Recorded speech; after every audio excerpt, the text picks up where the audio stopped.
Irfan Nur ya, misalkan Irfan Nur.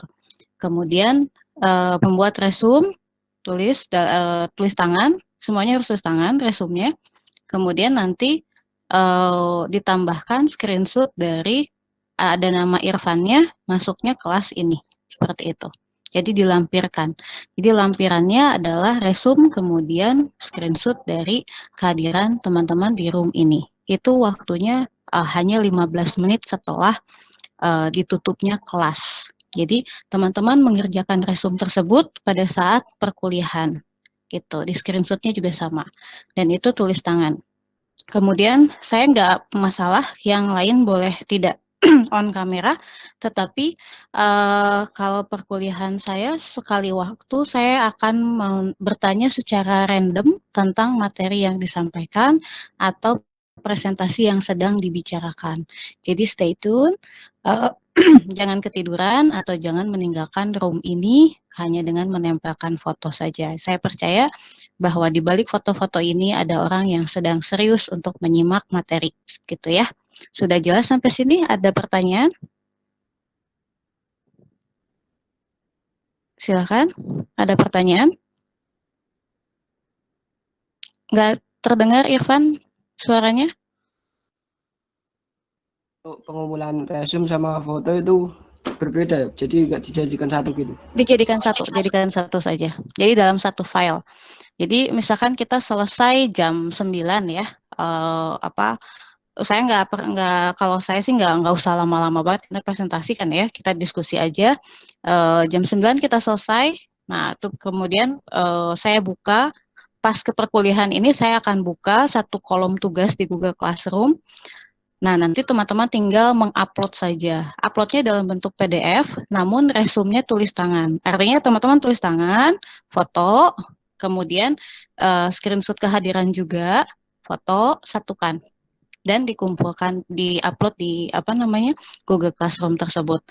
15 menit dari berakhirnya perkuliahan saya tutup tugas tersebut gitu. Jadi 15 menit itu adalah waktu toleransi untuk teman-teman bisa upload ke Google Classroom dan akses untuk mengumpulkan tugas.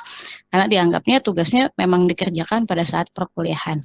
Seperti itu, dan itu kalau di saya itu akan jadi nilai tambah untuk di akhir ya. Jadi suka ada yang UTS-nya jelek atau tugasnya kacau segala macam, itu bisa membantu kalau di saya. Jadi artinya ini semuanya kalau yang tidak mengumpulkan, kalau di saya cocokkan dengan kehadiran di student Unpad hadir tapi tidak mengumpulkan resume, maka saya akan menganggap tidak hadir begitu.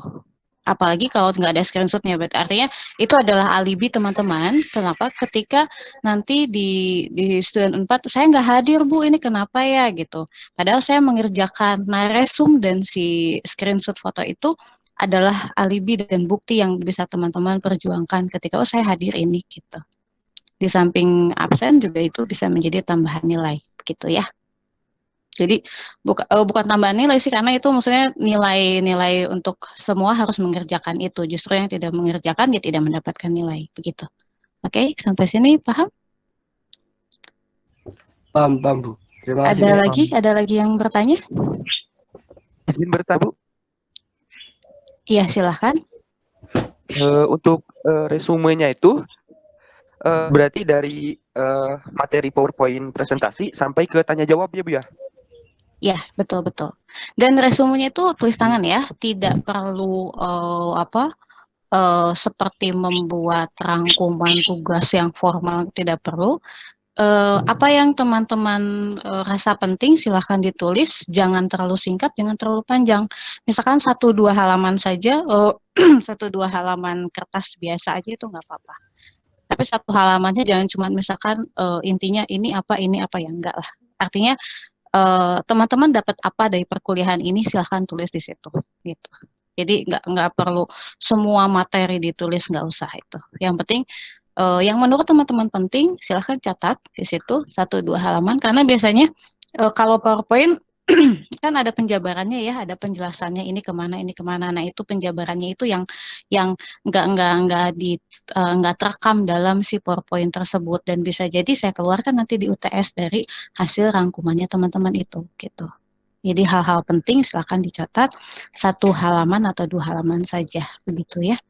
Paham ya sampai sini? Untuk yang presentasi mohon on camera ya. Berikut yang bertanya kita. Oke. Waktu presentasi mungkin sekitar 20 menit, kemudian kita isi diskusi ya. Hari ini yang presentasi satu kelompok? Kelompok satu saja?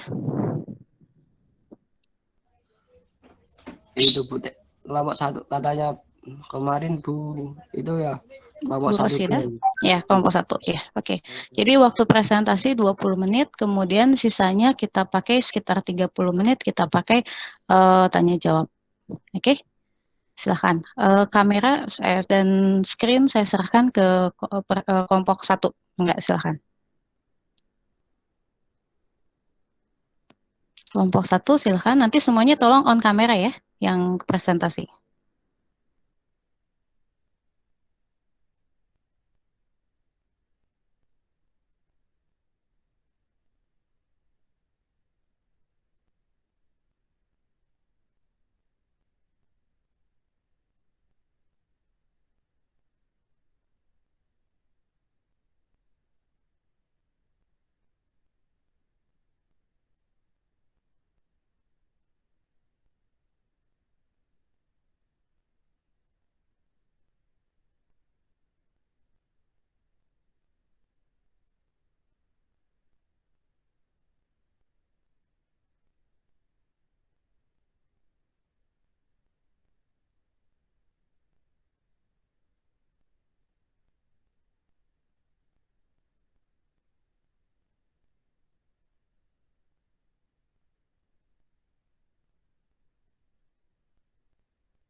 Ya, Assalamualaikum warahmatullahi wabarakatuh.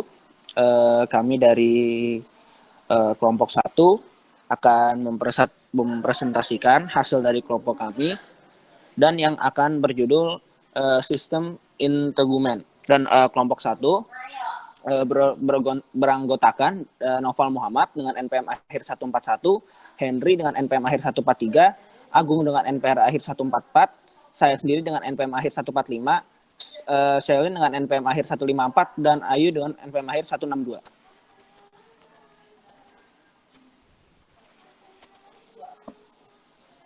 Nah, jadi di sini sistem integumen itu dijelaskan dari definisi, bentuk tubuh, bentuk ekor, struktur penutup tubuh ikan, tonjolan ikan, organ cahaya, dan organ beracun. Nah, apa itu sistem integumen? Jadi sistem organ yang melindungi tubuh dari berbagai macam gangguan, misalnya pengikisan air dan sebagainya. Organ ini terletak pada bagian paling luar seperti kulit dan derivat-derivatnya yang berinteraksi langsung dengan lingkungan.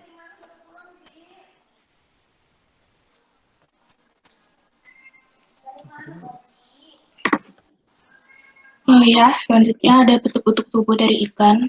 Bentuk tubuh dari ikan sendiri dipengaruhi oleh dari adaptasi lingkungan hidupnya. Bentuk tubuh ikan ini sendiri umumnya itu simetris bilateral, walaupun nggak semua gitu ya. Jadi bentuk ikan sendiri kerap kali mengalami perubahan terhitung dari sejak larva hingga dewasa. Untuk bentuknya sendiri ada 9. Yang pertama bentuk torpedo atau fusiform, yang kedua ada bentuk pipi atau kompres, yang ketiga picak atau dipres. Setelah itu ada bentuk ular atau anguilliform, bentuk tali, filiform, bentuk pita, teniform, bentuk panah, sagittiform, bentuk bola, globiform, dan terakhir bentuk kotak, stresiform.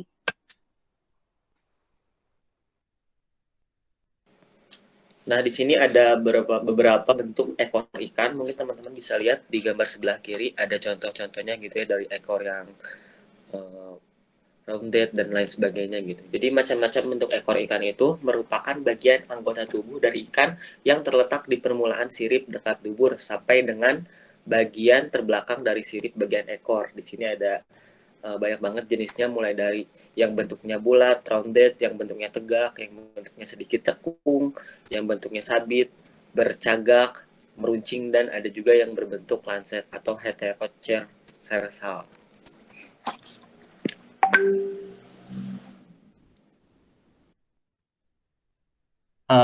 Lalu di sini ada struktur penutup tubuh ikan ya, seperti dijelaskan pada sistem integumen tadi, bahwa sistem integumen merupakan organ terluar yang berfungsi melindungi tubuh ikan. Pada dasarnya kan organ terluar ikan itu kulit ya, yang bagian tubuh ikan ditutupi oleh sisik. Sisik juga merupakan pelindung dan penutup tubuh bagi ikan. Dan sisik juga menjadi aspek penting karena sisik memiliki mikrostruktur yang khas dan setiap jenis ikan memiliki bentuk mikrostruktur yang spesifik dan dapat digunakan sebagai pembeda dengan spesies ikan lainnya. Adapun macam-macam sisik dibagi menjadi 4. Yang pertama ada sisik plakoid. Sisik plakoid ini bentuknya meruncing mirip duri halus dan terbentuk dari dentin dilapisi dengan enamel. Sisik ini dimiliki oleh ikan hiu dan ikan pari. Lalu ada sisik ganoid. Sisik ganoid berbentuk mirip dengan bangun belah ketupat, dimiliki oleh ikan aligator. Sisik cikloid berbentuk agak oval dengan adanya garis-garis pertumbuhan. Sisik ini dimiliki oleh ikan salmon. Nah, lalu terakhir ada sisik stenoid. Bentuknya agak oval, terdapat garis-garis pertumbuhan dan bergerigi di salah satu sisinya dan dimiliki oleh ikan kakap. Lalu ada tonjolan pada ikan ya. Tonjolan pada ikan sendiri ada 2, yaitu skut dan keel. Skut merupakan tonjolan ikan pada ikan bertulang keras yang mengarah ke laut sisik. Contohnya famili Carangidae. Lalu sering muncul pada bagian caudal pendukel atau bagian mendekati ekor. Lalu ada keel, merupakan tonjolan pada sisi lateral atau pada bagian belakang caudal pendunkel. Dan tonjolan ini sangat kuat dan juga merupakan ciri khas untuk ikan perenang cepat yang kecil serta berbentuk sirip ekor lunate atau berbentuk bulan sabit. Adapun tonjolan pada ikan bisa juga disebabkan oleh pengaruh dari lingkungan luar, salah satunya dari ektoparasit. Ektoparasit sendiri merupakan parasit yang hidup dan memperoleh makanan dari tubuh inang dengan menggunakan cara mengirimkan haustorium ke dalam sel tubuh inang. Bisa dilihatnya di samping ini ada gambar contoh dari tonjolan ikan skut. Jadi kan di sini dijelaskan letak dari si skut ini sering muncul pada bagian caudal pendunkel atau bagian mendekati ekor. Nah, di sini kelihatan bagian skutnya, tonjolannya itu terletak pada bagian yang mendekati ekor.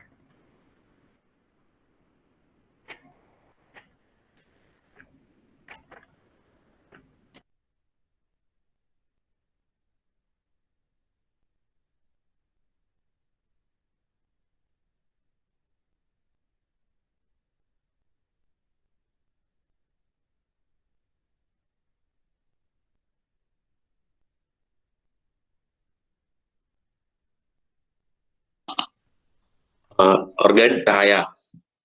Cahaya yang dikeluarkan oleh jasad hidup dinamakan bioluminescens. Biru atau biru kebiruan, biru kehijauan. Dihasilkan oleh sel-sel khusus yaitu fotosis yang secara intrinsik dimiliki oleh organ fotre dan tersebar di tubuh ikan. Contohnya ikan lomek atau harpadon neherus yang merupakan salah satu ikan yang sangat terkenal di Kepulauan Riau karena memiliki kemampuan bioluminesensi.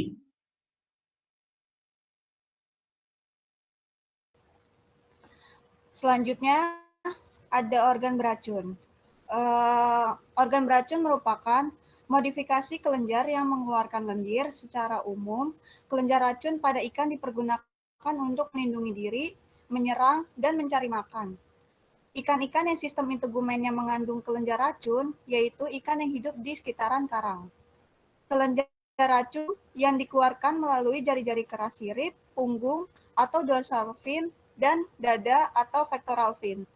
Contoh dari organ beracun yaitu pada ikan buntal yang dikenal juga beracun. Kandungan racunnya yaitu tetrodotoxin. Menurut Noguchi dan Arakawa tahun 2008 mengatakan bahwa kandungan tetrodotoxin pada ikan buntal dipengaruhi oleh makanannya. Dan contoh yang kedua yaitu pada ikan pari. Ikan pari memiliki racun yang terdapat pada duri di ekornya. Duri tersebut tersusun dari bahan fasodentin.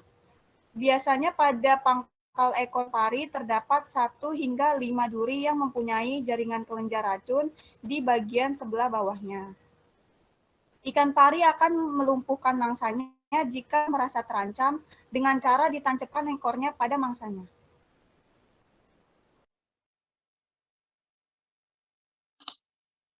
Dari materi yang tadi dijelaskan, kita menarik kesimpulan bahwa ikan memiliki sistem integumen yang berfungsi sebagai pelindung tubuh bagi ancaman. Organ ini terletak pada bagian luar seperti kulit atau disebut dengan sisik dan derivat-derivatnya. Integumen memiliki beberapa faktor, di antaranya bentuk tubuh, ekor, struktur, penutup, dan organ lainnya.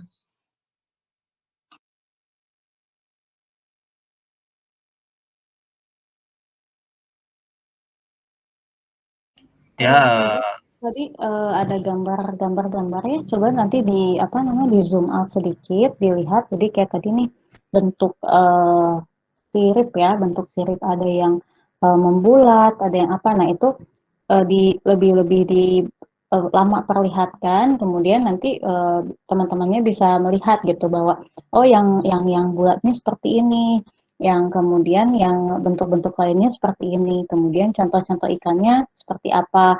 Betul nggak nih, misalkan ikan gurame punya sirip yang bentuknya seperti apa, misalkan seperti itu. Jadi tadi ada karena ichtiologi kan kita belajarnya berbeda dengan fisiologi ya, artinya ichtiologi lebih ke seperti bentuk-bentuknya seperti apa, kemudian nama-namanya seperti apa, fungsi secara umumnya apa dari si bentuk-bentuk tersebut. Jadi bukan tanpa alasan kalau ikan yang memiliki sirip membulat itu ya udah dari sananya, bahkan nggak seperti itu. Jadi dia pasti punya fungsi, misalkan perenang cepat, dia bentuknya seperti apa, misalkan seperti itu.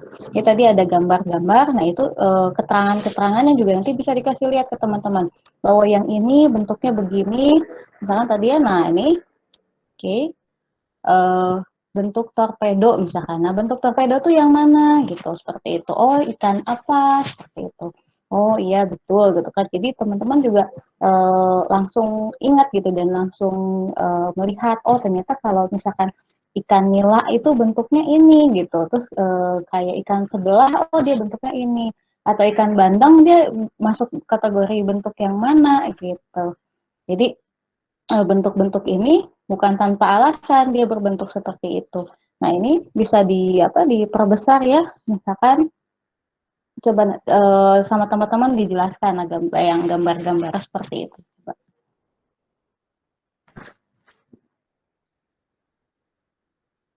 Dijelaskan kembali ininya.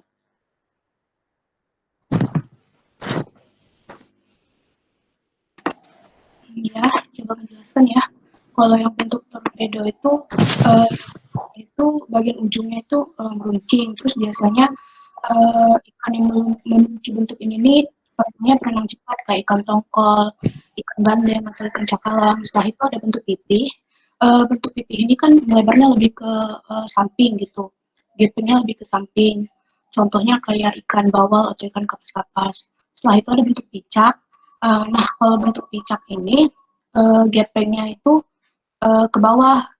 Jadi tinggi badan itu lebih kecil dibandingkan dari lebar tubuh si ikan. Contoh dari ikan itu tuh kayak ikan pari gitu. Yang keempat itu bentuk ular. Bentuk ular itu contohnya kayak belut ya, panjang, terus bagian ekornya itu meruncing. Yang kelima itu bentuk tali. Bentuk tali ikannya biasanya ya bentuknya seperti tali, juga tipis. Kalau bentuk pita sama juga tipis, tapi ikannya itu bisa dibilang bentuknya seperti pita.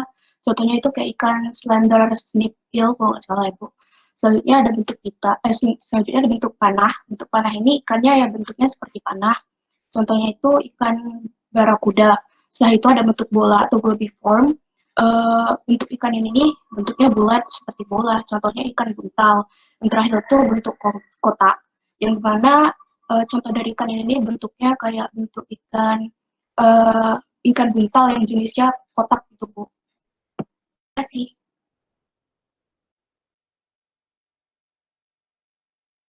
Oke, terus ada gambar-gambar lagi yang di bawahnya tadi.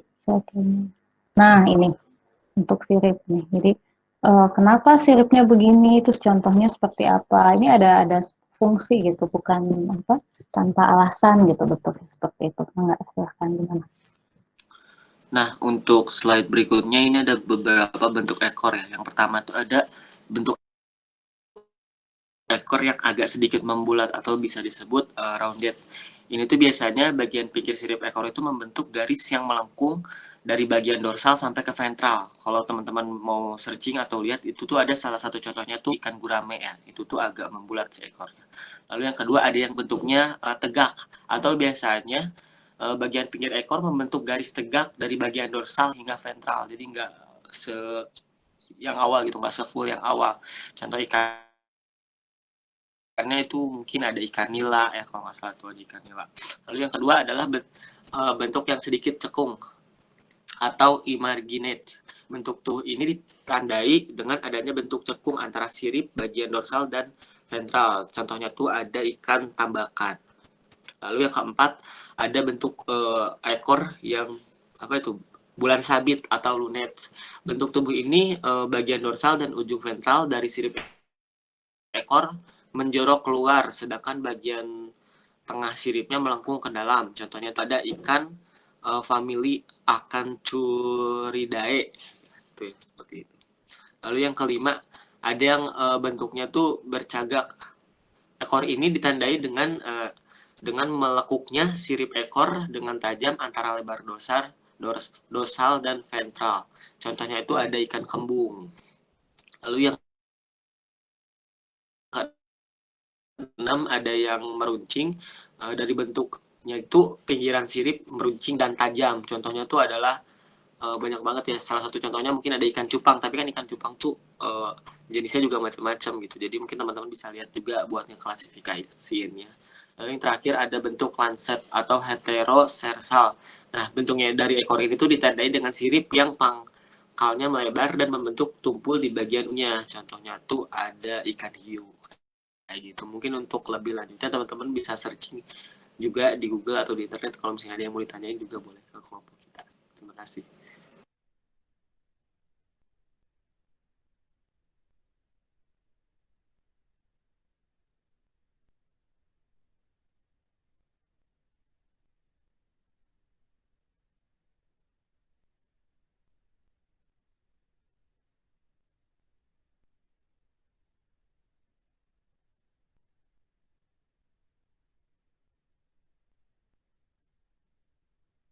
Ya, tadi akan sedikit menjelaskan mengenai gambar ini ya. Di sini kan terdapat ini ya, ada tonjolan pada ikan. Kalau tonjolan pada ikannya sudah dijelaskan tadi. Nah, untuk gambarnya kan di sini tuh ada ikan ya, bisa terlihat ada sedikit tonjolan. Tadi juga sudah dijelaskan dalam bentuk ekor ya. Kalau perenang cepat itu bentuknya bulan sabit atau lumu nate. Nah, di sini ada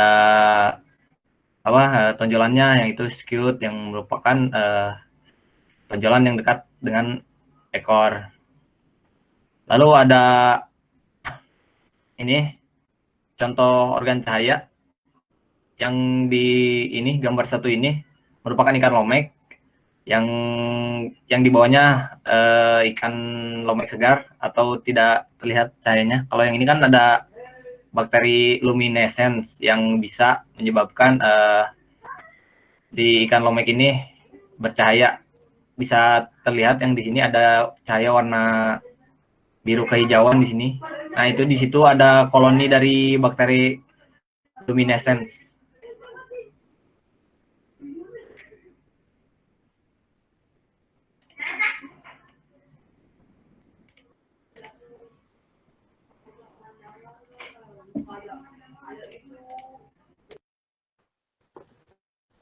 sedikit menjelaskan tentang gambar yang pertama nih, yang gelembung itu namanya ikan buntal. Nah, ikan buntal ini pada saat dia ngegelembungin badannya gitu, itu kan di sekitaran badannya kan ada yang namanya duri-duri gitu ya. Nah, duri-durinya itu mempunyai kandungan. Nah, kandungannya itu bernama tetrodotoksin. Nah, tetrodotoksin itu dipengaruhi oleh makanannya. Terus yang kedua ada gambar ikan pari. Nah, pada ujung ekornya ini itu terdapat kelenjar racun gitu. Jadi nanti pada saat ikan pari merasa terancam, dia akan menancapkan ekornya pada lawannya. Nah, nanti si ikan pari ini pada saat menancapkan ekornya pada lawannya itu akan meninggalkan kelenjar racun yang bentuknya itu kayak duri gitu. Nah, kalau misalnya nggak langsung ditanganin, itu bisa mengakibatkan kematian juga.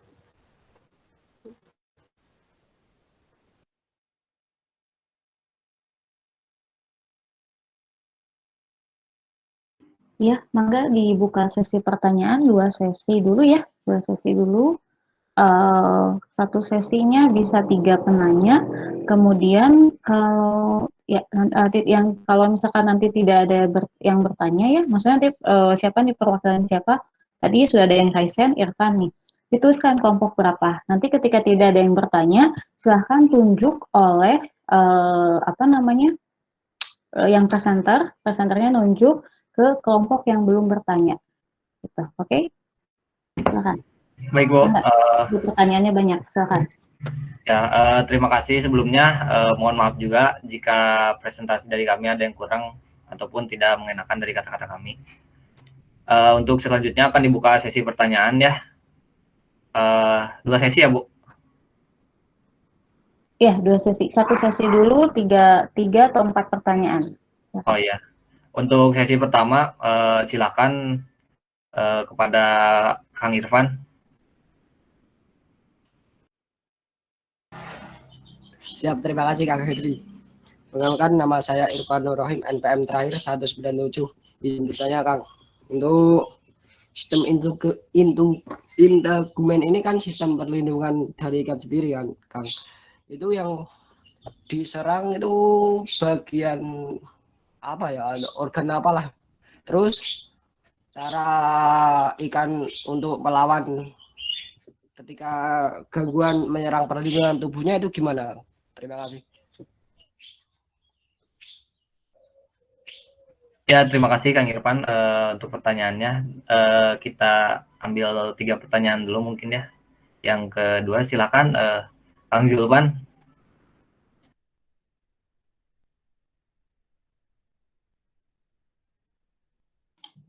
Tes. Nah, yang Julpan mau tanya itu tentang yang ini, yang sisik. Nah, kan sisik tuh ada macam-macam ya, ada plakoid, ada ganoid, cikloid, dan satu lagi. Nah, di cikloid dan satu lagi tuh kan ada ini yang namanya di sisi sisiknya itu ada garis-garis pertumbuhan. Nah, si garis-garis pertumbuhan itu tuh fungsinya buat apa sih gitu ya? Terus tuh mengapa sih adanya perbedaan sisik gitu ya di antara si sisik itu intinya terbagi 4 tuh kenapa sih gitu ya? Kan selain dari teksturnya yang beda-beda, terus tuh dari si kandungan atau si zat pembuat sisiknya itu berbeda-beda, bisa nggak sih kayak dijelasin kayak misalnya nih sisik plakoid itu buat ikan yang seperti apa gitu ya, misalnya tuh kayak ikan yang hidup di perairan jenis seperti apa dan lain sebagainya. Terima kasih. Ya, terima kasih Kang Julpan atas pertanyaannya. Lalu yang ketiga ada Kang Sofyan. Oke, perkenalkan nama saya Sofyan, NPM 206 dari kelompok 2. Nah, izin bertanya, kan untuk sistem integumen sendiri itu kan untuk melindungi si ikan. Nah, mungkin perlindungan setiap ikan itu kan berbeda-beda untuk di perairan tawar ataupun perairan di air laut gitu. Nah, untuk perlindungan pertanyaannya untuk perlindungan yang paling sering digunakan dan berfungsi sangat melindungi untuk ikan di perairan laut seperti apa, dan juga di perairan air tawar seperti apa gitu.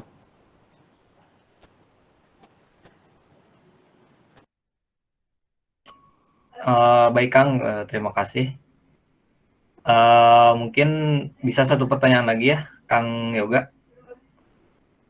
Silakan. Tes.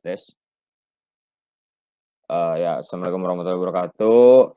Punten, ini saya Yoga Nugraha Budiana, NPM 149 dari kelompok 2. Saya teh agak kurang nangkep ya tadi teh. Punten kalau segini mah.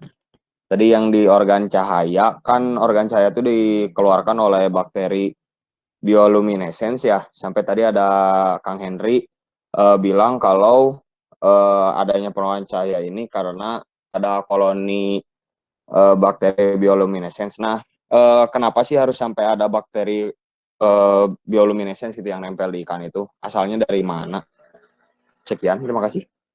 Ya, terima kasih atas pertanyaannya. Kita tutup dulu untuk sesi pertama, nanti kita lanjut dengan sesi kedua. Dan untuk jawabannya kita akan menjawab. Ya, silakan. Sebentar. Izin jawab Kang Hen. Silakan.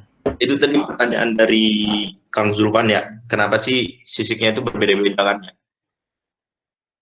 Nah, sebenarnya itu dia itu menyesuaikan dengan habitatnya dia, kayak misalkan dia yang fisiknya itu yang agak tebal atau dia bisa kecil-kecil gitu, tergantung habitatnya dia kemana gitu. Itu. Kalau yang lain bisa mau menambahkan bisa mau.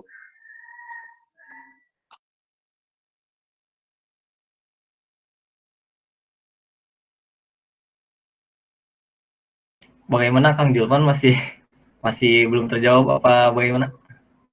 Sudah. Sepertinya cukup. Terima kasih. Baik, terima kasih. Mungkin di sini saya sendiri akan menjawab pertanyaan dari Yoga Nugraha Budiana ya. Jadi Kang Yoga bisa sama saya koreksi dulu ya. Jadi yang fenomena cahaya itu bukan maksudnya yang bikin bercahaya itu bukan bakteri bioluminescence, tapi yang bikin bercahaya itu bakterinya bernama bakteri luminescent. Nah, untuk bioluminescence sendiri itu adalah fenomena dari cahaya tersebut. Nah, kan kalau dari contoh ikan lomek ini itu efek cahayanya itu dari bakteri ya. Terus kenapa si bakteri bisa berkoloni di situ? Nah, itu tuh karena si bakteri luminescent ini itu bersimbiosis dengan si ikan lomek ini gitu. Nah, karena menurut Kakatkar et al. 2003, ikan lomek ini memiliki tubuh yang lembek dan mengandung 90% air, sehingga bakteri luminescent menjadikan ikan ini media pertumbuhan yang tepat. Seperti itu Kang Yoga. Ada juga dari organ cahaya yang dari bentuk alaminya untuk beradaptasi seperti ikan yang ada lampunya depannya, itu saya nggak tahu namanya, lupa. Nah, itu untuk mengambil memancing mangsa gitu di tempat yang gelap, karena pada dasarnya biasanya ikan ada yang fototaksis apa gitu yang bereaksi terhadap cahaya gitu. Gimana Kang Yoga? Oh, berarti untuk dari bioluminescence dan ikannya ini teh menghasilkan simbiosis yang bisa dibilang mutualisme ya Kang ya? Untuk simbiosisnya, mutualisme atau parasitisme saya kurang tahu. Soalnya kan kalau misalkan menguntungkan bagi si bakteri ya, soalnya kan si ikan ini mengandung 90% air karena menjadi media pertumbuhan yang tepat. Nah, untuk si efek dari bakteri ke ikannya ini saya kurang tahu Kang Yoga. Oh, tapi kan Kang, organ cahaya tuh masuknya ya kan maksudnya ke sistem integumen yang berfungsi sebagai pelindung tubuh. Apakah pelindung tubuh nggak bermanfaat gitu buat si ikannya? eh di tapi kalau di sini kan disimpulkan bahwa si ini si ikan lomek ini tidak terserang oleh bakteri si ini, tidak dijelaskan terserang. Jadi menurut saya kalau si bakteri ini ya gitu tidak menyerang si ikan lomek ini, begitu. Jadi hanya menempel di kulitnya. Nah karena ada kulitnya itu Kang Yoga, jadi dia menempel di kulitnya sehingga bercahaya gitu. Di sisik maksudnya di sisiknya. Oh, di sisinya. Kelanya punten Kang, yung pada ngaluruskan lah. Ya, punten bisa. Jadi urgensinya ada organ cahaya di sini teh apa gitu Kang? Kalau emang kata Kang Henry nggak diserang gitu.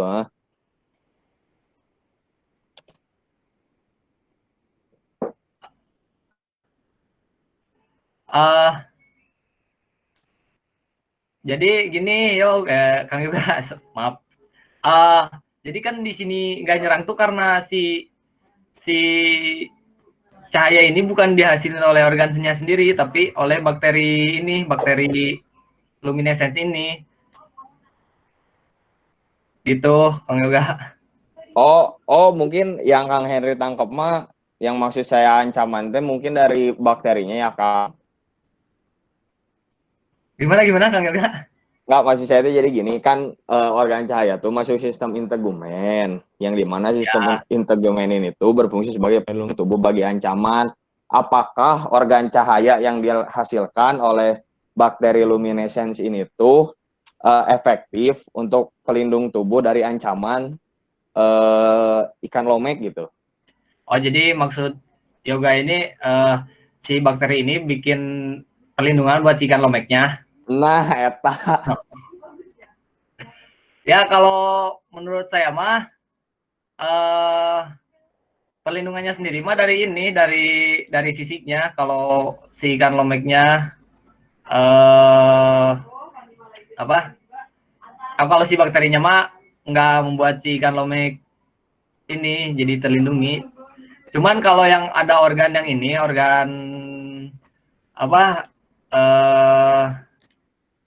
yang itu yang ikan memiliki lampu ya, itu memiliki perlindungan buat beradaptasi seperti buat ini Kang Yoga buat memangsa gitu, memancing mangsa, lampunya tuh menarik perhatian gitu. Kalau yang saya tahu itu Kang Yoga. Saya luruskan ya. Oke. Ya Bu, terima. Oke, jadi begini. Jadi untuk yang cahaya itu integumen itu bukan sebatas untuk perlindungan tubuh saja, ya. Jadi integumen itu mengatur sistem regulasi, osmosis, osmoregulasi dan lain sebagainya. Itu nanti di akhir saya jelaskan. Tapi saya hanya meluruskan tentang yang tadi ya, organ cahaya.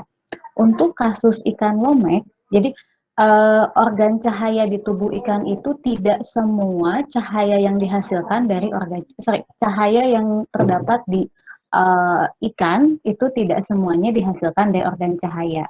Contohnya ikan lomek. Ikan lomek itu tidak memiliki organ cahaya khusus. Oleh sebab itu dia bersimbiosis dengan bakteri penghasil bioluminescence seperti itu.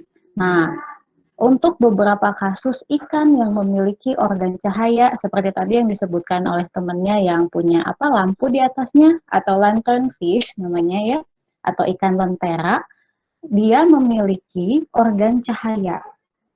Itu. Nah, organ cahaya itu disebut fotofor. Gitu. Fotofor itu dari mana dihasilkannya cahaya? Bukan dari bakteri, tapi dari sekumpulan sel-sel yang menghasilkan cahaya atau disebut fotosit seperti itu.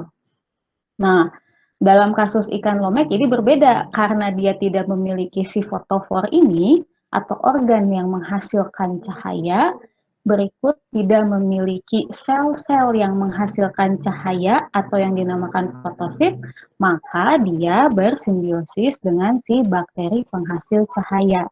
Seperti itu.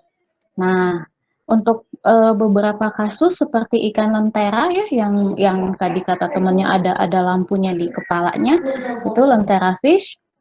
Fungsinya ya biasanya mereka itu hidup di laut dalam. Laut dalam kondisinya kita tahu ya gelap sekali gitu.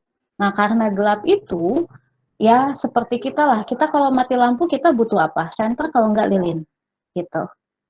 Beda dengan ikan yang hidupnya di perairan dangkal gitu.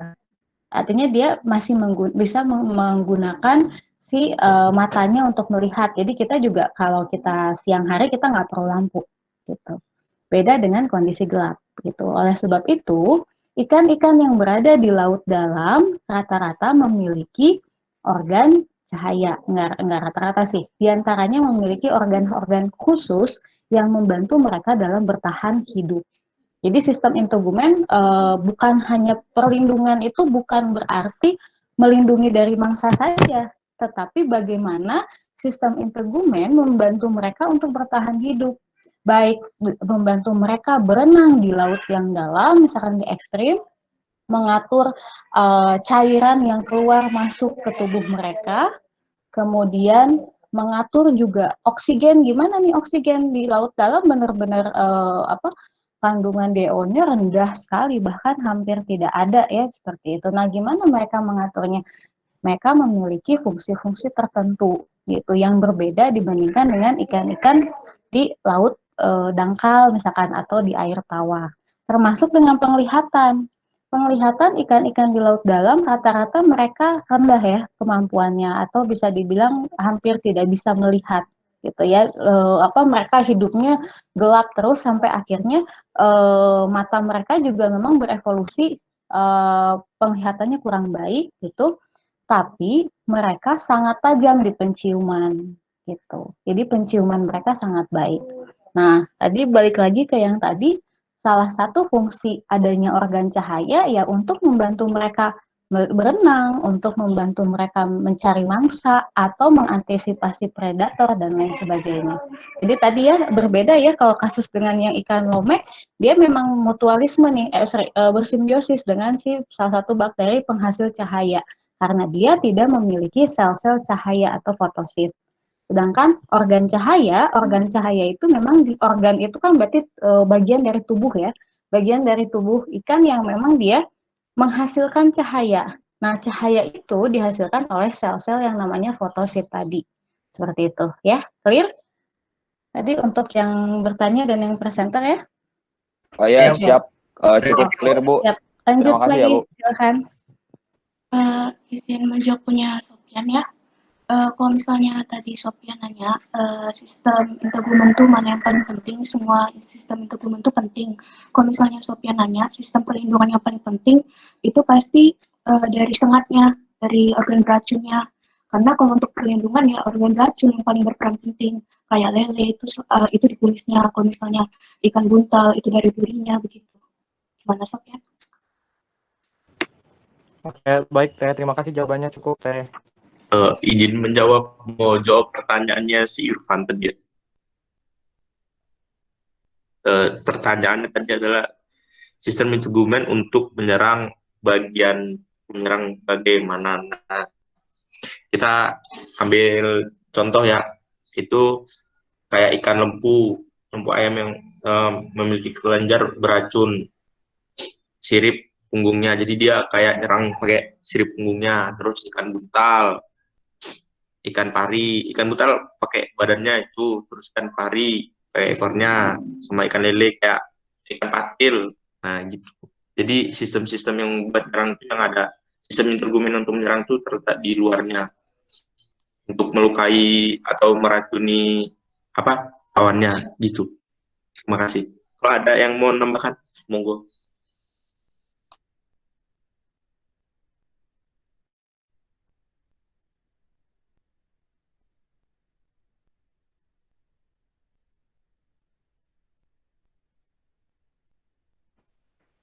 Terima kasih Kang Agung dan Teh Ayu atas jawabannya. Lalu untuk Kang Irfan bagaimana?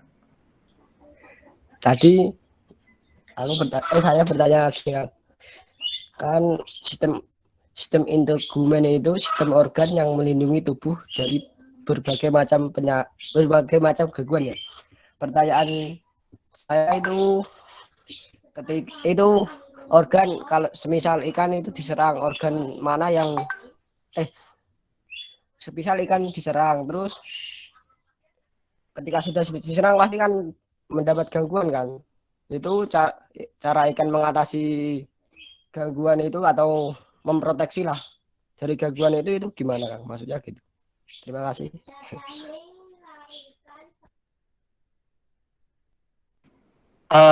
Gini Kang, kan kalau misalkan ikan itu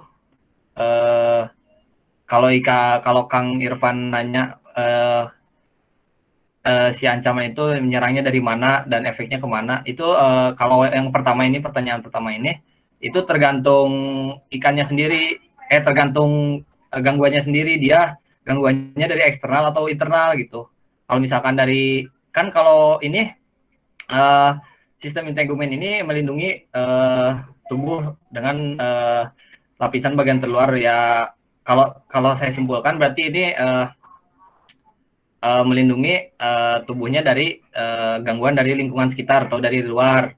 Nah, untuk cara mengatasinya sendiri itu tergantung kepada ikannya. Kan setiap ikan spesies juga mempunyai adaptasi yang berbeda-beda ya. Contohnya seperti ikan buntal tadi ya, ada organ beracun juga. Kalau misalkan dia merasa terancam, dia akan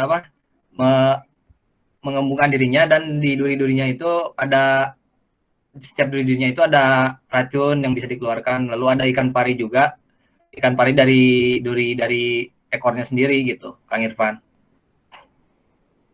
Ini Kang, itu di sistem itu di pengertian sistem integumen itu sendiri kan berbagai macam gangguan, misalnya pengikisan air itu loh cara ikannya memproteksi dari pengikisan air itu Kang, gimana?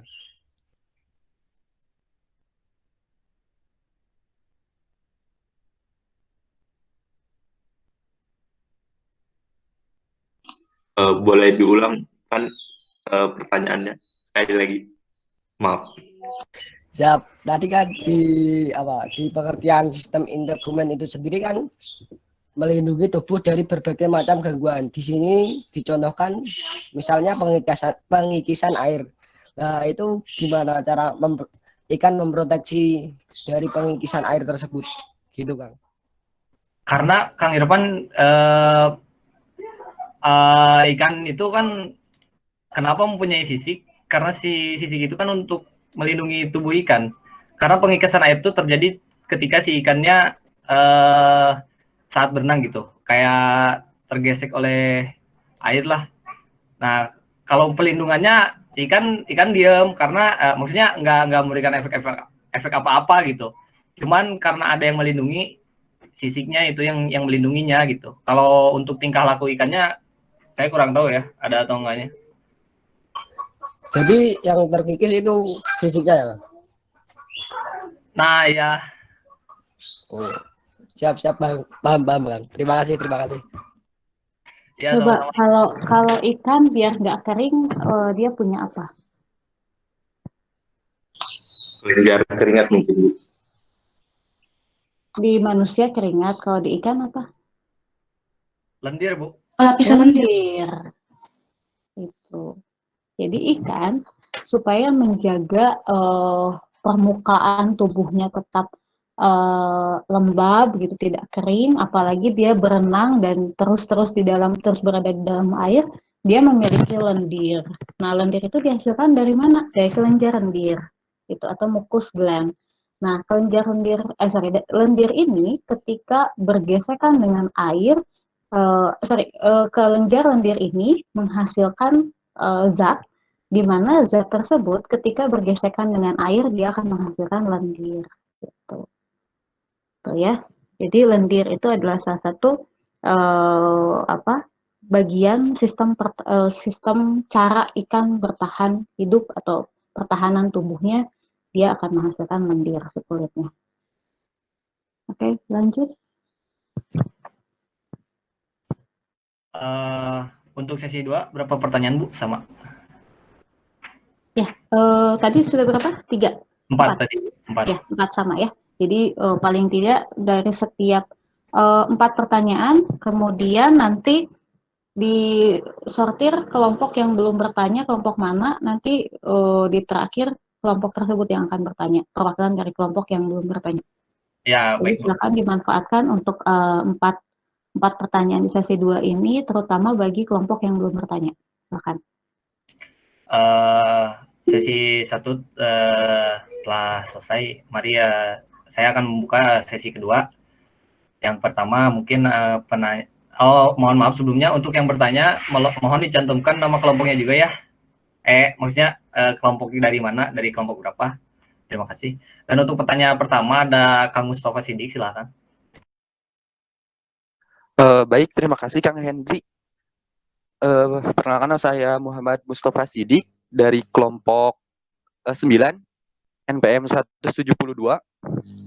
Izin bertanya mengenai untuk pada ikan air tawar atau air laut gitu ya, yang memiliki sistem adaptasi yang mengeluarkan urin dari kulitnya gitu ya. Nah, apakah ini juga termasuk sistem integumen juga kah? Terima kasih Kang Hen. Ya, terima kasih pertanyaannya Kang Mustafa Siddiq. Dilanjut oleh selanjutnya yaitu ada Kang Haikal, silakan. Izin bertanya, Kang, saya Eka Pariyadi, NPM akhir 205 dari kelompok 7. Kan di ikan buntal itu ada racun ya di sisiknya itu. Nah, kan tadi itu disebutkan bahwa racunnya itu dipengaruhi oleh makanannya. Nah, itu makanannya itu apa ya? Itu Kang itu ikan buntal. Terus apakah racunnya tersebut selain untuk melindungi diri, apakah bisa untuk mencari makanan itu? Mungkin segitu. Terima kasih. Ya, terima kasih atas pertanyaannya. Dilanjut dengan pertanyaan ketiga dari Teh Jenny, silakan. Baik, terima kasih sebelumnya Kang Teh. Mau nanya tadi yang oleh Jenny Gina Syifa MPM 188 dari kelompok 6. Nah, tadi di tonjolan pada ikan itu ada pengaruh dari luar ya, salah satunya itu dari ektoparasit. Nah, maksudnya itu apa hubungannya dari tonjolan pada ikan sama ektoparasit? Apakah ektoparasit yang kenapa gitu jadi ada tonjolan pada ikan? Itu Kang Teh. Terima kasih. Ya, untuk pertanyaan terakhir, silakan Kang Hafiz. Siap, terima kasih Kang Heri. Perkenalkan, saya Hafiz Arasifa Bibi, NPM terakhir 159, berasal dari kelompok 5. Jadi, untuk tadi organ beracun kan berasal dari modifikasi kelenjar. Nah, kalau misalkan si ikan ini kena luka dalam, terus kena si organ kelenjarnya, apakah si racun yang nanti mungkin masuk ke ikannya sendiri bakal menyebabkan kegagalan organ bagi ikannya? Siap, terima kasih Kang. Ya, terima kasih Kang Hafiz. Mohon sedikit waktu untuk izin menjawab, Kang. Silakan. Tadi pertanyaan dari Sidik ya, pada ikan tawar, apa tadi Mas Kang Sidik, boleh dulu lagi pertanyaannya? Ya, untuk tadi urin yang dikeluarkan dari kulit ikan gitu ya. Nah, itu apakah termasuk dari sistem integumen juga? Iya, dia adalah sistem integumen karena dia kayak tadi kan kelenjar mengeluarkan keringat, sistem kelenjar kayak tadi itu sama kayak yang tadi pertanyaan sebelumnya, itu ada sistem integumen. Mungkin yang lain kalau ada yang belum menemukan. Oh, untuk ini Kang Hafiz, boleh diulang pertanyaannya Kang Hafiz? Ya, jadi kan kalau misalkan si ikannya terluka gitu, tapi kena organ kelenjarnya gitu. Nah, kalau si racunnya masuk lagi gitu ke ikan itu sendiri, gimana gitu? Apakah akan melukai si ikannya juga gitu atau gimana? Itu maksudnya gini ya, kalau misalkan ada ikan buntal, belut sama berkelahi dengan ikan buntal. Nah, itu kena sesama ikan buntal gitu ya, atau beda ikan?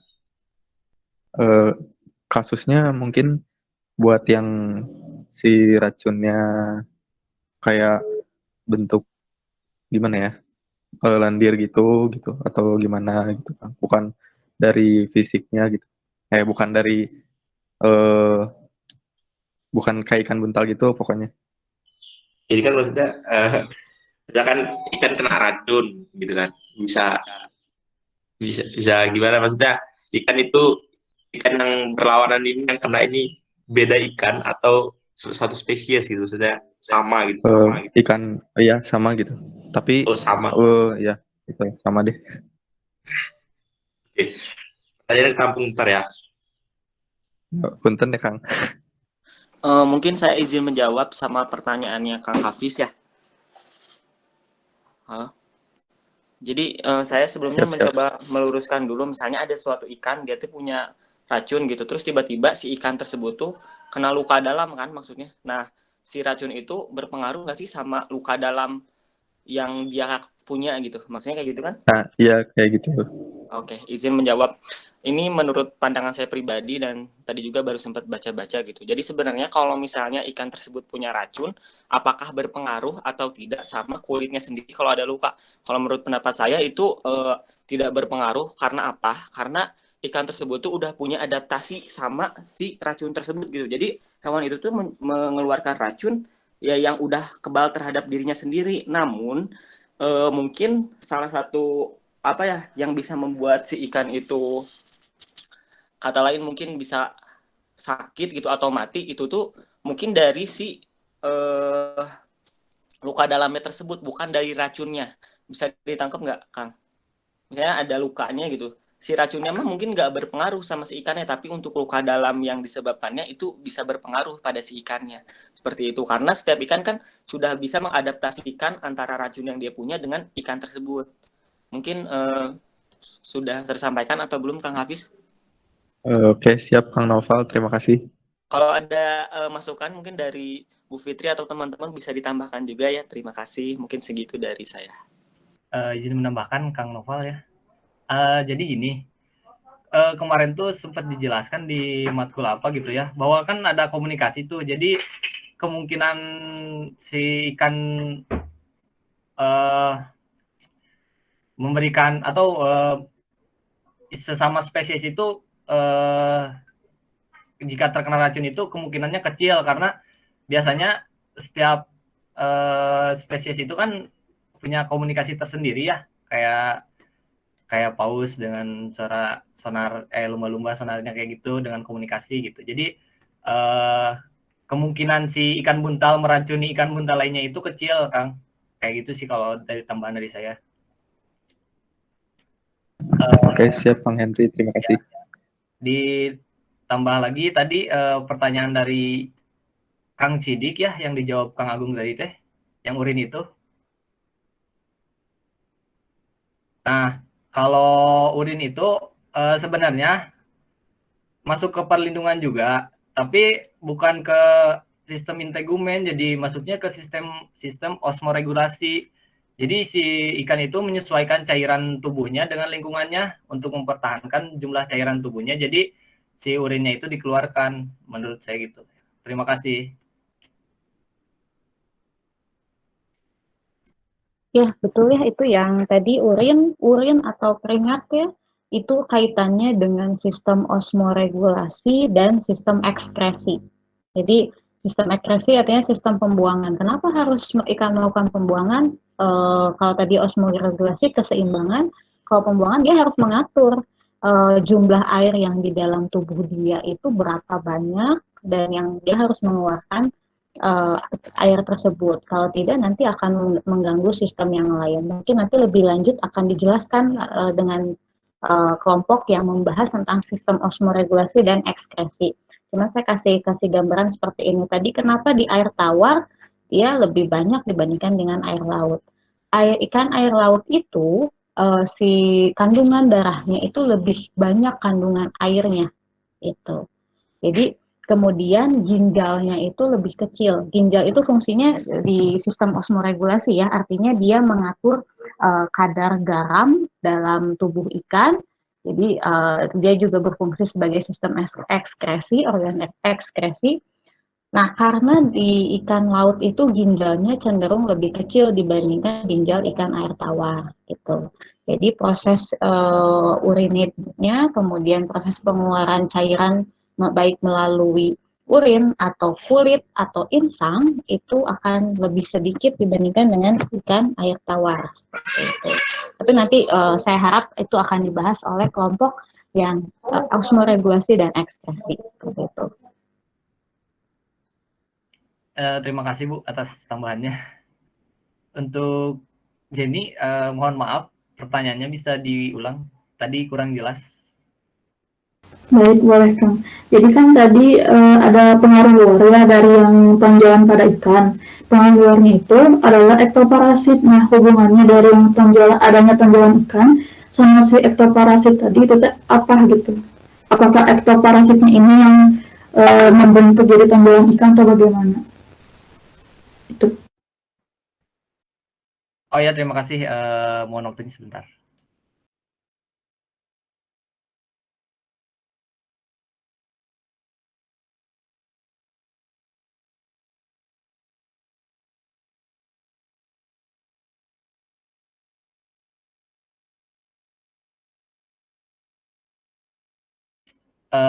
Teh Jenny nanyain hubungan ikan dengan ektoparasitnya ya? Iya Kang, yang tonjolan sama adanya ektoparasit. Nah, ektoparasit sendiri kan tadi dijelaskan ya, merupakan parasit yang hidup dan memperoleh makanan dari tubuh inang dengan menggunakan cara mengirimkan husterium masuk ke dalam sel tubuh inang. Dengan kata lain si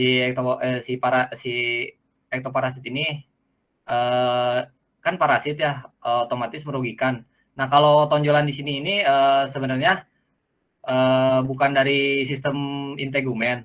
Jadi tonjolan pada ikan juga bisa disebabkan karena pengaruh dari lingkungan luar yang terkena ektoparasit.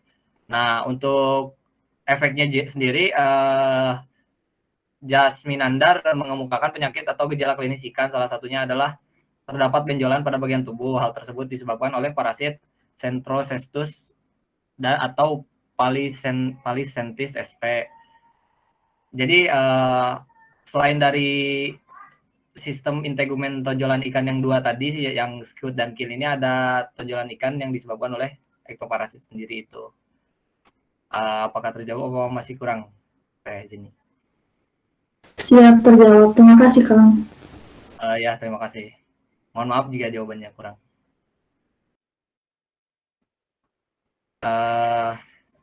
Alhamdulillah semua pertanyaan sudah terjawab, walaupun masih ada yang terjawabnya kurang tepat, masih ada kata.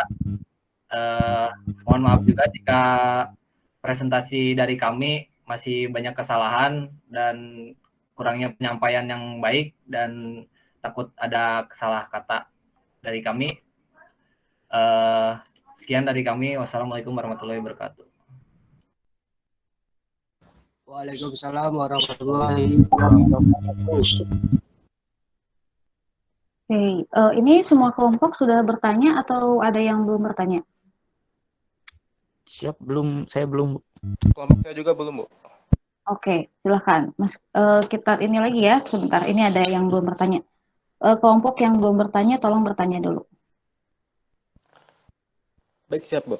Perkenalkan, saya Kak Gilang Fatur Rahman dari kelompok 4, izin bertanya.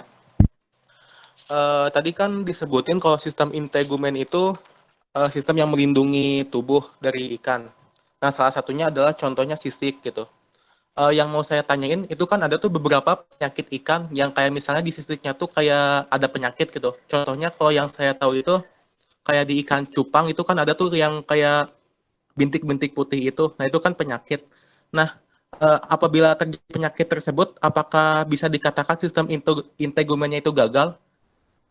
Ya, seperti itu pertanyaan saya. Terima kasih.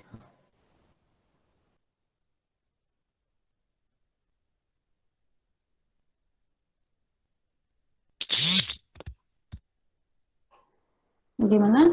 Satu lagi gimana? Nanti dijawab oleh presenter ya. Satu lagi ya. Silakan satu lagi. Altius. Siap, terima kasih Bu. Kang saya izin bertanya.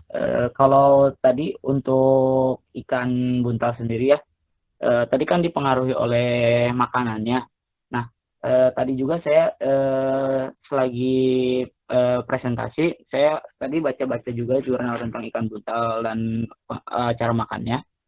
Itu tuh dalam jurnal yang saya baca, makanannya itu hampir sama dengan makanan-makanan ikan lain seperti udang dan lain-lain, kerang-kerangan.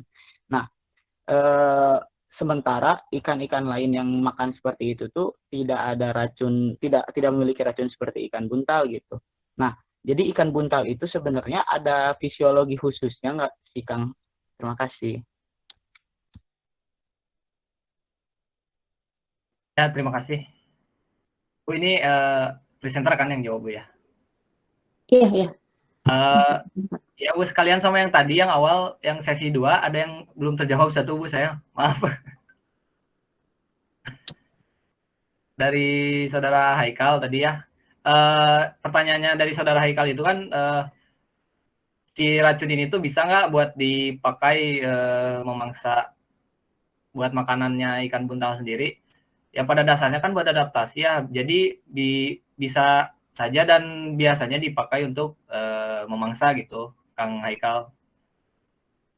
Bagaimana? Oke, siap. Nah ya. Dan untuk Kang Altius, oh Kang Marsal mau menjawab, silakan. Ini izin menambahkan, Kang Henry. Kalau ikan buntal itu kan mereka itu memiliki racun di tubuhnya ya. Dan mereka itu kan bisa menggelembungkan badannya kan. Nah, jadi kalau ikan buntal itu, tapi mereka itu tidak terlalu menggunakan racun untuk berburu. Jadi kalau itu tuh mereka tuh lebih kayak untuk, kayak misalnya mereka dimakan atau sama ikan lebih besar, lalu dia akan mengembungkan badannya, jadi dia akan lebih susah untuk ditelan gitu kan. Kalau untuk berburu mereka lebih, biasanya tuh kan mereka itu ikan buntal itu memiliki gigi ya. Jadi giginya itu akan terus tumbuh dan jadi itu dia biasanya kayak makan kepiting, udang-udangan, jadi mereka menggunakan giginya untuk menghancurkan cangkangnya. Jadi dia tuh kayak nggak terlalu menggunakan racun untuk berburu, lebih untuk ke perlindungan gitu aja. Terima kasih. Ya, terima kasih Kang Marsal. Lalu untuk Kang Altius ya, tadi itu pertanyaannya apakah ikan buntal sendiri memiliki fisiologis untuk menghasilkan racun? Itu seperti itu Kang Altius? Iya, siap Kang, betul. Nah, pasti memiliki ya. Untuk namanya saya tidak tahu, soalnya seperti ini, seperti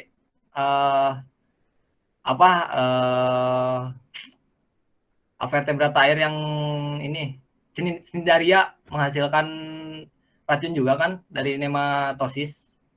Nah, seperti itu kalau dari Cnidaria, fisiologisnya dari nematosis. Untuk ikan buntal sendiri, fisiologisnya saya kurang tahu nama untuk menghasilkan racunnya apa. Ya, izin tambahkan ya. Kalau untuk racun dari ikan buntal tuh namanya tetrodotoksin. Jadi racun ini dihasilkan oleh bakteri-bakteri gitu. Jadi sehingga terjadilah racun tersebut. Biasanya bakterinya itu Pseudomonas tetradonis namanya. Terima kasih. Racun ikan buntal adanya di mana? Di bagian mana? Ada yang tahu? Izin menjawab, Bu. Oh. Kayak di bagian hati, terus di bagian kulitnya gitu ya, Bu ya? Tadi juga sudah dijelaskan ya sama temannya bahwa dia punya racunnya apa namanya tetrodotoksin. Itu adalah racun dari ikan buntal. Yang dia juga bersimbiosis, yang dihasilkan oleh bakteri-bakteri tertentu. Ya, silakan dilanjut. Sudah terjawab semua? Satu lagi Bu, Silakan. dari saudara Rakil.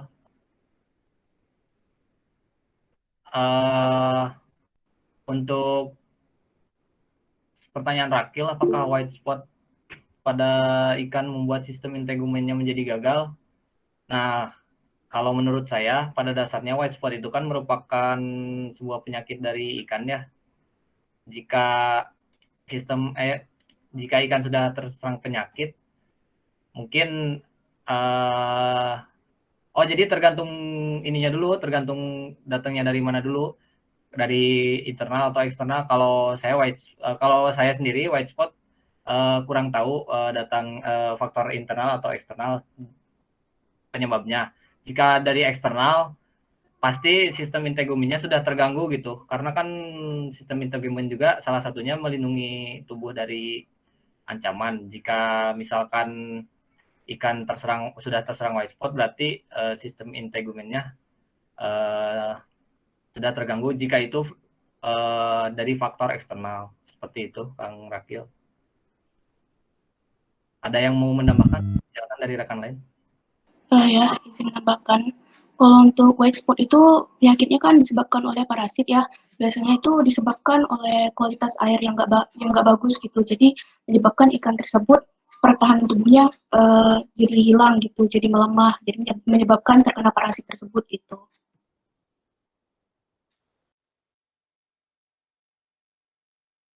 Bagaimana Kang Rakil? Oh ya, baik Kang. Terima kasih sudah jelas. Terima kasih. Oh ya, terima kasih. Alhamdulillah semua pertanyaan sudah terjawab. Untuk sesi ini saya kembalikan kepada Bu Fitri. Oke, saya cukupkan ya untuk yang presentasi. Mungkin saya akan menambahkan materi sedikit. Jadi ada yang belum dijelaskan. Kalian nunggu ada tekan susu lewat.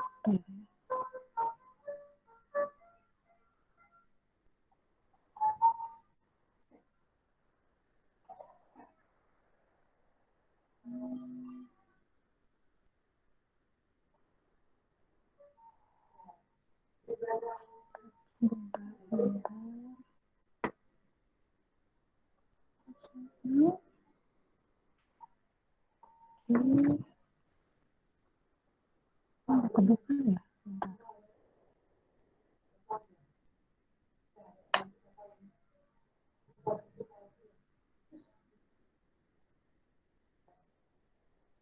Oke, saya entire screen aja deh. Oh, kebuka.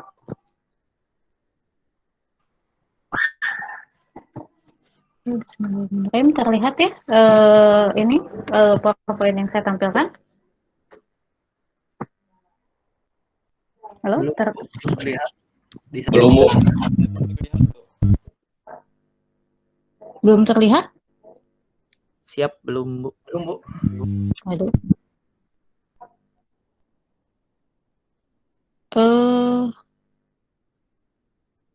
Yang pakai laptop sudah terlihat belum? Nah, ini dia. Sudah ada ya. Ntar saya offin kamera aja biar bagus. Oke, terlihat PowerPoint-nya ya? Siap, sudah Bu. Oke, nah. Jadi tadi sistem integumen itu bukan hanya dia pelindung tubuh saja, tapi dia memiliki fungsi-fungsi lainnya yang memang posisinya berkaitan dengan penutup tubuh itu, seperti itu. Dia juga bisa bertahan untuk lingkungannya, kemudian mencari mangsa dan lain sebagainya, seperti itu. Kemudian dia ini sistem integumen intinya gini konteksnya. Sistem dari tubuh ikan dia yang berhubungan langsung dengan lingkungan luar, seperti itu. Artinya sistem ini adalah sistem pertahanan tubuh, pelindung tubuh, penutup tubuh, seperti itu. Artinya dia bisa menjadi pertahanan fisik, kemudian selain dari pertahanan fisik, misalkan dari paparan sinar matahari juga dia bisa, atau melindungi dari infeksi, penyakit, dan lain sebagainya juga bisa. Kemudian dia juga sebagai keseimbangan cairan. Jadi tadi kaitannya dengan sistem osmoregulasi dan ekskresi, di dalam sistem integumen itu ada di bagian kulit yang dia memang memiliki kelenjar lendir seperti itu. Kemudian juga si kelenjar lendir ini dia berfungsi ketika menghasilkan lendir, dia akan meminimalisir infeksi cedera dari gesekan dengan air. Kemudian termoregulasi. Termoregulasi artinya sama seperti kita ya. Jadi kulit kita itu kasarnya ketika suhu panas maka kita akan berkeringat gitu. Artinya si tubuh kita melalui organ-organ integumen itu akan mengatur suhu tubuh dengan mengeluarkan keringat seperti itu. Atau misalkan pada saat dingin juga, maka pori-pori kulit kita akan mengkerut seperti itu. Nah, sama dalam ikan juga sama bahwa sistem integumen juga berperan dalam hal termoregulasi. Kemudian pewarnaan. Nah, pewarnaan ini biasanya fungsinya sebagai alat komunikasi, tingkah laku seksual, kemudian penyamaran untuk mengelabui predator dan lain sebagainya. Mungkin teman-teman sudah banyak melihat beberapa ikan yang berubah warnanya gitu. Contohnya nggak usah jauh-jauh. Ikan nila ketika dia stres maka dia akan berubah warnanya menjadi kehitaman. Itu tanda munculnya melanin ya. Melanin ini adalah berupa pigmen yang kegelapan atau kehitaman. Itu fungsinya untuk ketika dia merasa terancam, dia akan berubah warnanya menjadi lebih gelap untuk menyamarkan dari mangsa seperti itu. Atau untuk menarik perhatian. Jadi ada yang berubah warnanya menjadi bagus gitu ya ketika ada beberapa ikan, terutama ikan ornamental, ikan-ikan hias, dia berubah warnanya ketika dia misalkan sudah cukup matang gitu. Dia ingin menarik perhatian lawan jenisnya, maka dia akan berubah warnanya menjadi lebih indah seperti itu. Itu kaitannya dengan pewarnaan. Kemudian selain itu juga pergerakan. Jadi ternyata integumen itu juga berpengaruh untuk meningkatkan kemampuan berenang ikan gitu. Makanya tadi ada sirip, sisik, itu sangat berperan ya dalam berenang ikan. Tadi kan disebutkan sama teman-teman presenter bahwa organ-organ integumen dalam pada ikan perenang cepat berbeda misalkan. Kemudian pada ikan-ikan laut dalam juga bentuk sisik, sirip segala macamnya berbeda. Nah, ini juga karena sistem integumen berkaitan dengan pergerakan. Kemudian kelenjar kulit ya. Nah, ini ada yang tidak disinggung oleh kelompok 1 adalah kulit. Kulit itu memungkinkan ikan mengeluarkan tadi, jadi dia ada kalau nanti teman-teman membahas osmoregulasi dan ekskresi, kulit itu merupakan bagian dari organ integumen. Nah, organ integumen ini kaitannya tadi dengan sistem ekskresi, osmoregulasi, keseimbangan, dan lain sebagainya. Keseimbangan garam ya, seperti itu. Oke, nah di sini saya mau sedikit membahas tentang kulit. Kulitnya ikan, ini masuk dalam organ integumen. Nah, kulit ini kita sebut sebagai ada 2 lapisan. Yang pertama ada epidermis dan dermis. Sebetulnya keseluruhannya adalah dermis, tapi ada bagian luar yang mengeras. Oleh sebab itu disebut sebagai epidermis gitu. Nah, ini penampangnya seperti ini ya. Ini yang bagian dalam, jadi ini daging gitu. Nah, ini bagian luar ya. Ini laut, misalkan air laut atau air tawar. Nah, keseluruhannya adalah dermis, tapi ada bagian yang mengeras ini, atau disebut epidermis lapisannya. Ini penampangnya, seperti itu. Nah, ini adalah dermis, adalah kulit bagian dalam. Nah, si epidermis ini meskipun dia keras, tapi dia selalu basah karena dia memiliki kelenjar lendir gitu, atau yang disebut sebagai ini nih mucus gland. Ini kelenjar yang menghasilkan lendir tadi, sehingga si lendir ini akan bermanfaat bagi si ikan, sehingga si ikan ini kan gesekan terus dengan air gitu ya, sehingga kulitnya bisa cedera ini kalau tidak memiliki lendir. Nah, lendir ketika bersentuh kelenjar ini menghasilkan satu zat yang ketika bersentuhan dengan air akan membentuk lendir. Nah, kemudian ini dermis. Dermis itu lebih tebal dari epidermis karena susunannya lebih kompak dan lain sebagainya. Dia karena dekat dengan daging, dia membantu dalam pembentukan sisik pada ikan. Kemudian dan di sini ada yang namanya kromatofor. Ini ya. Ini nanti teman-teman silahkan dicari kromatofor itu apa. Ini sangat terkenal di kulit ikan. Dia membantu dalam keseimbangan tubuh. Nah, ini PR buat teman-teman, bisa jadi saya keluarkan di UTS. Kromatofor itu apa sih? Itu, kromatofor itu apa? Atau kira-kira ada yang tahu itu apa? Silahkan dicari, tapi dia berfungsi juga sangat penting. Organ ini sangat penting untuk keseimbangan ikan. Kemudian, ini nanti teman-teman bisa lihat. Oke. Nah, ini ya Ibu, tadi sudah saya ya, Mangga kenapa? Ya. Ibu punten slide-nya tidak bergerak, nggak maju dari tadi. Oh, yang kulit Slide-nya nggak kelihatan? Yang kulit belum enggak, kelihatan berarti? Oke, belum Bu. sebentar. Siap Bu. Sepertinya sinyal ya. Ini sudah kelihatan belum? Udah Bu. Sudah, Bu. Makasih Bu. Berarti slide yang ini tadi belum kelihatan ya? Oke, ini saya ulangi lagi bahwa si kulit ini, jadi dia memiliki ini di penampangnya di apa di iris, ini daging, misalkan bagian sebelah sini daging, nah di sini adalah dermis, kulit bagian dalam dan di sini kulit bagian luar. Keseluruhan kulit itu memang dermis, tapi kenapa yang kulit luar ini disebut epidermis karena dia kulit dalam yang mengeras dan memiliki kelenjar lendir itu, kemudian kelenjar granular dan lain sebagainya. Kemudian di bagian dermis dia strukturnya lebih kompak seperti itu dan di tengah-tengah sini ada yang namanya kromatofor. Nah, kromatofor ini silakan teman-teman cari pengertiannya apa, fungsinya apa. Dia terkenal sekali di kulit ikan dan dia punya peran yang cukup penting terutama dalam keseimbangan seperti itu. Oke, sebentar. Ini sudah. Ini ya, ini terlihat slide lendir. Halo? Belum terlihat. Bisa ya Bu. Masih di yang kulit ini Teh Bu. Di kulit. Oh, berarti saya harus kayak gini. Sudah, Bu. Oh, ya udah berarti gini ya. Nah, ini lendir, dia apa sih lendir itu gitu? Dia tadi dihasilkan dari si mucus gland. Nah, zatnya itu disebut dengan mucin. Nah, mucin ini atau kita sebut sebagai lendir ketika dia bersentuhan dengan air. Dia itu merupakan bagian dari glikoprotein. Jadi susunan zat penghasil lendir itu adalah glikoprotein.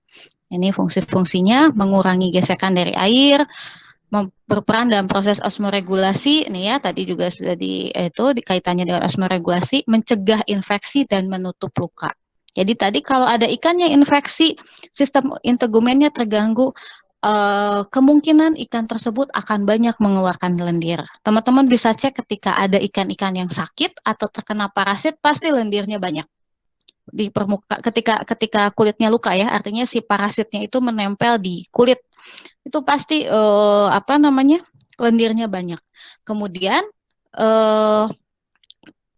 misalkan ikannya stres gitu, terus nggak ada air, kekurangan air, ikan juga akan mengeluarkan lendir yang banyak gitu. Karena itu fungsinya integumen. Dia harus melindungi tubuh dia, bukan hanya sebatas pelindung atau pengcover saja, tapi dia harus bisa membantu dalam pertahanan tubuh gitu. Seperti itu. Jadi lendir itu fungsinya banyak sekali.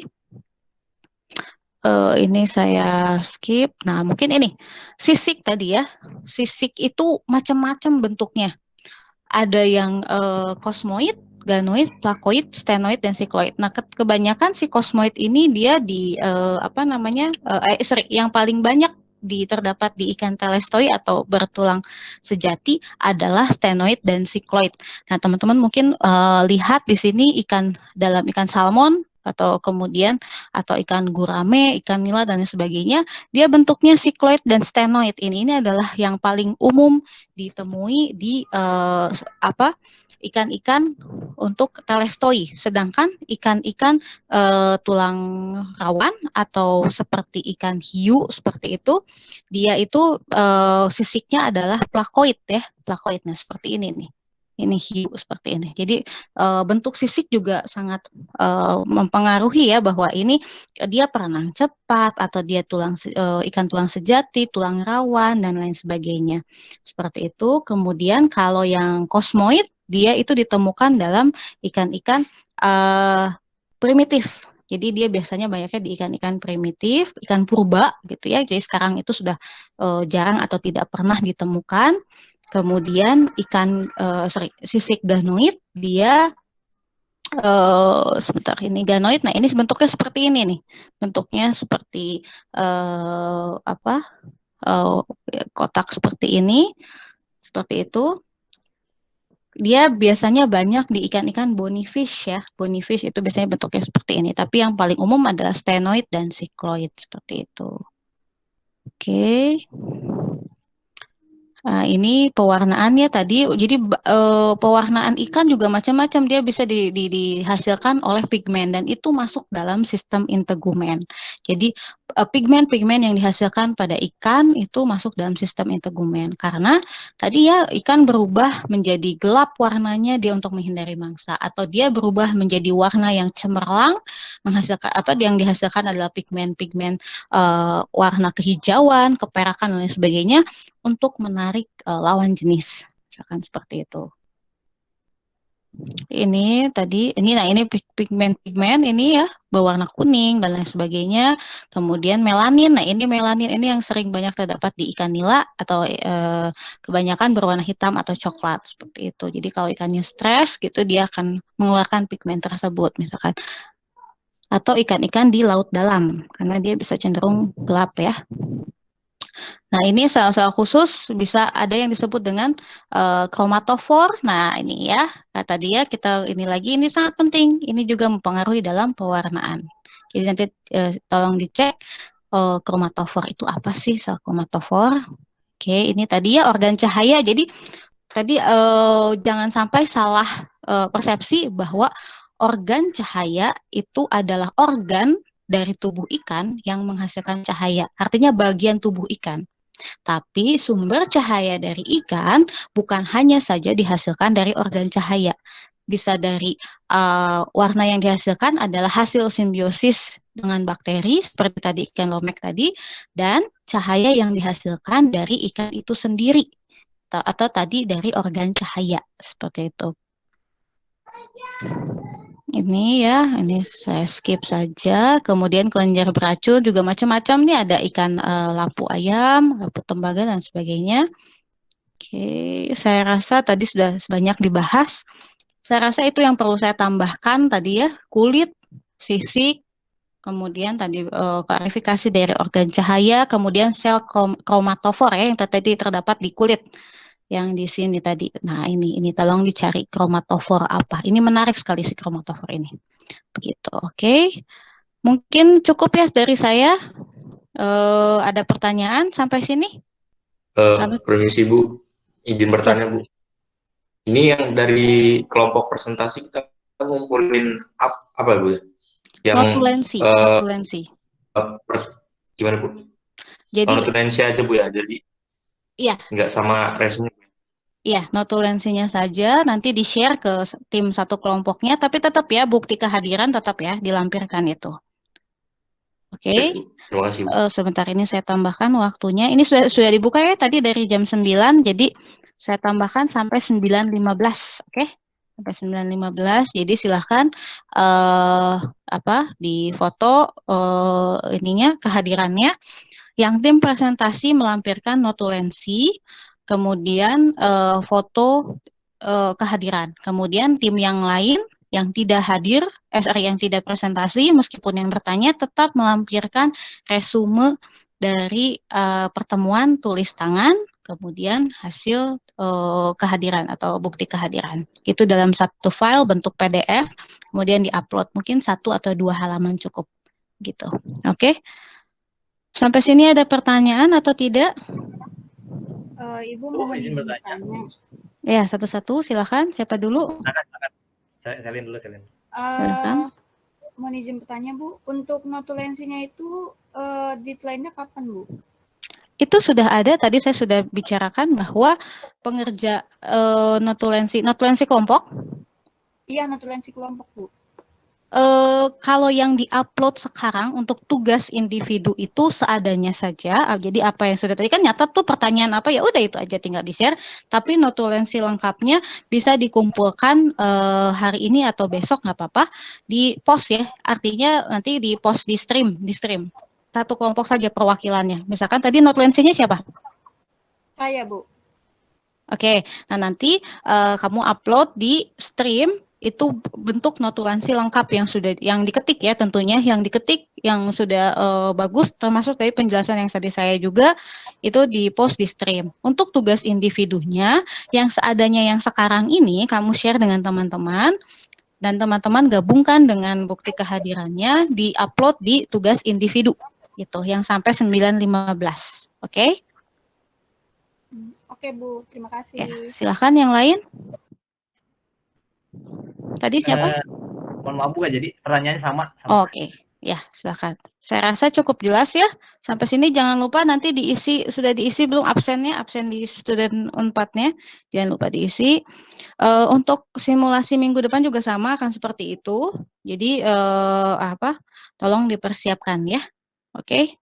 Mungkin saya akhiri saja pertemuannya, perkuliahan kita hari ini. Mohon maaf apabila ada yang kurang dan salah-salah kata. Semoga karena adanya pertemuan ini teman-teman bisa lebih menambah ilmu dan juga jadi mencari ya, jadi tidak puas. Tadi ada yang searching, akhirnya penasaran dengan ikan buntel dan lain sebagainya. Oke, terima kasih atas perhatiannya. Saya tutup. Assalamualaikum warahmatullahi wabarakatuh. Waalaikumsalam warahmatullahi wabarakatuh. Aturan Bu. 9.15 ya, terakhir. Terima kasih, Bu. Terima kasih Bu. Terima kasih Bu. Terima kasih Bu.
Silahkan meninggalkan room ya, sudah boleh meninggalkan room.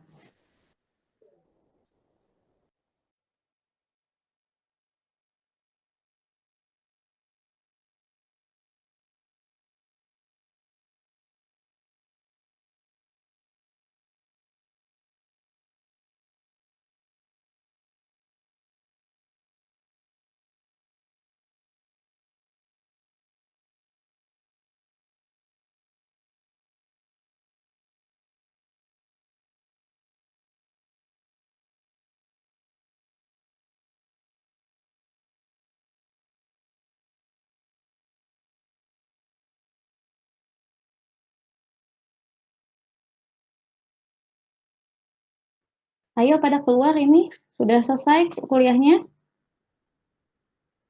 Halo? Halo? Ayo pada keluar.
Aji sama Rama hadir nggak?